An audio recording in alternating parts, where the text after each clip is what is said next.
कैसे क्या हाल चाल है तुम लोगों के। आई थिंक कि अच्छे ही होंगे। अपना YouTube channel biology exploration by doctor Mukesh Kumar Soni से वापस मैं आप लोगों के सामने आया हूँ। आज मैं तुम लोगों को ये बता रहा हूँ कि अभी जब लास्ट नीट के लिए 3 महीने बचे हुए हैं तो इस टाइम पे किस तरीके से खुद को प्रिपेयर करना है। सबसे पहले तो आपको ये ध्यान रखना है कि अब कुछ भी नया ट्राई नहीं करना है। मतलब ना किसी अदर इंस्टीट्यूट के नए नोट्स लेके आने, ना ही अदर कोई बुक नई लेके आनी है। किसी भी तरह का नया मटेरियल अब अपने मटेरियल के अंदर ऐड नहीं करना है। जो भी तुम्हारे पास अवेलेबल है, जिसको तुम 8-9 महीने से पढ़ते आ रहे हो, सिर्फ उसी पे पढ़ते रहो। उसके अलावा किसी भी नए मटेरियल को ट्राई मत करो, क्योंकि नया मटेरियल ट्राई करने का मतलब इस टाइम पर वेस्टिंग ऑफ टाइम होता है। क्योंकि यहाँ पर जो तुमने पूरी साल पढ़ा है उन चीज़ों के बारे में तुम्हें पता है। अब तुम नया किसी का मटेरियल लेके आओगे तो सिंपल सी बात है कि वो मटेरियल बना तो एनसीईआरटी से ही है। अब जब एनसीईआरटी से ही बना है तो मटेरियल बिल्कुल सेम ही होंगे, लेकिन तुम उसको नया कुछ 1-2 लाइनें एक्स्ट्रा मिलने के चक्कर में उस मटेरियल को पढ़ोगे तो वेस्टिंग ऑफ टाइम है। इससे अच्छा तो ये ना कि जो तुमने पूरे साल भर पढ़ा है उसी को एक बार रिवाइज कर लो, पहली चीज़।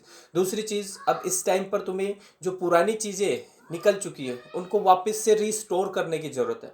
अब रीस्टोर करने के लिए क्या करना है कि माइनर टेस्ट फर्स्ट उठाओ।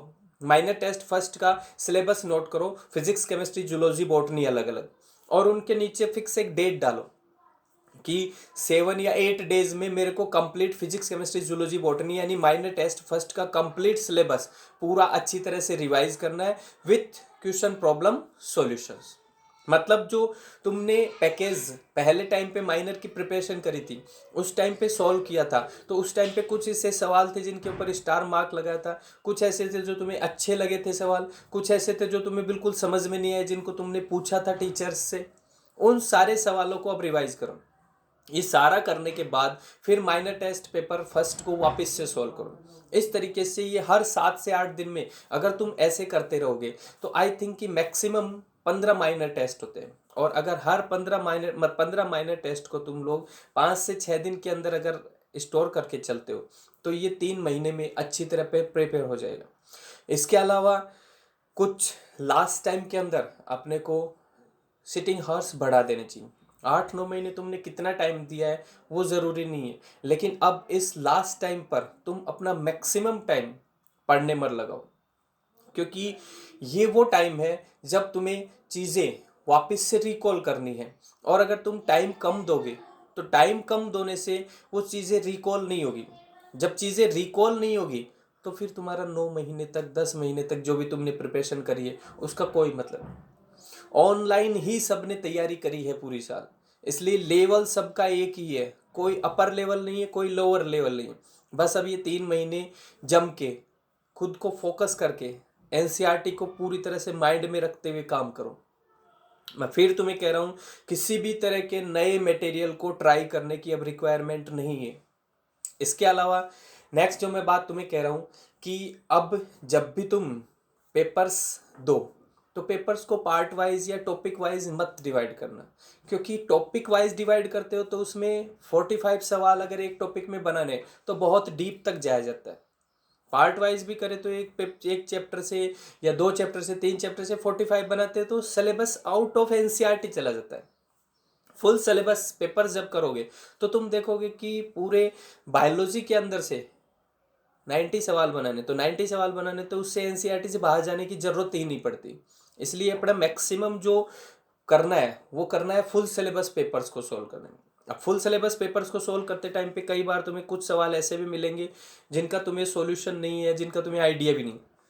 उनको मार्क कर लो, और मार्क करके हर पेपर के बाद उसी मार्क किए हुए क्वेश्चन से रिलेटेड थ्योरी पढ़नी है। ऐसा नहीं कि पूरा डिटेल पढ़ लिया। हार्ट से रिलेटेड कोई अगर सवाल आ गया तो ऐसा नहीं कि पूरी हार्ट की एनाटॉमी फिजियोलॉजी सब पढ़ रहे हो। हार्ट में से पूछा किस मैटर पे गया है कि बाइकस्पिड वाल्व कहाँ होते, ट्राइकस्पिड वाल्व कहाँ होते, ये जो अगर पूछा गया तो तुम सिर्फ बाइकस्पिड ट्राइकस्पिड वाल्व को ही पढ़ो। ऐसे तुम 20 से 30 पेपर सॉल्व करोगे तो तुम देखना तुम्हारा हर एक टॉपिक से हर एक सवाल जो भी तुम्हें कंफ्यूजन दे रहा है वो पूरा का पूरा चैप्टर क्लियर करवा देगा। क्योंकि तुम जहाँ पे फंसे हो सिर्फ वही हिस्सा तुम्हें नहीं आ रहा है, मोस्ट ऑफ सवाल जो तुमने सॉल्व कर लिए वो हिस्सा तुम्हें आता है। इसलिए तुम्हें ऐसा ही एक पैटर्न सेट करना है फुल सिलेबस का। मैं फिर तुम लोगों को यही आइडिया दे रहा हूँ कि किसी भी तरह के पार्ट वाइज, किसी भी तरह के टॉपिक वाइज पेपर्स को सॉल्व ना करें, अपना पैकेज सॉल्व करें। पैकेज सॉल्व करने के बाद सीधा डायरेक्ट फुल सिलेबस मटेरियल पर ही जाएं, फुल सिलेबस पेपर पर। और प्रीवियस ईयर पेपर्स जो हैं या प्रीवियस ईयर क्वेश्चंस हैं उनको बिल्कुल मन लगा के ध्यान से सॉल्व करें, क्योंकि काफ़ी समय से सिलेबस चेंज नहीं हुआ है। जब सिलेबस चेंज नहीं हुआ है तो सिंपल सी बात है कि सवाल भी बदलने के चांसेस नहीं है, बस घुमा फिरा के उन्हीं को दिया जाएगा। इसलिए थोड़ा सा प्रॉपरली आपको उसी पर फोकस करना है। बाकी जल्दी ही मिलते हैं।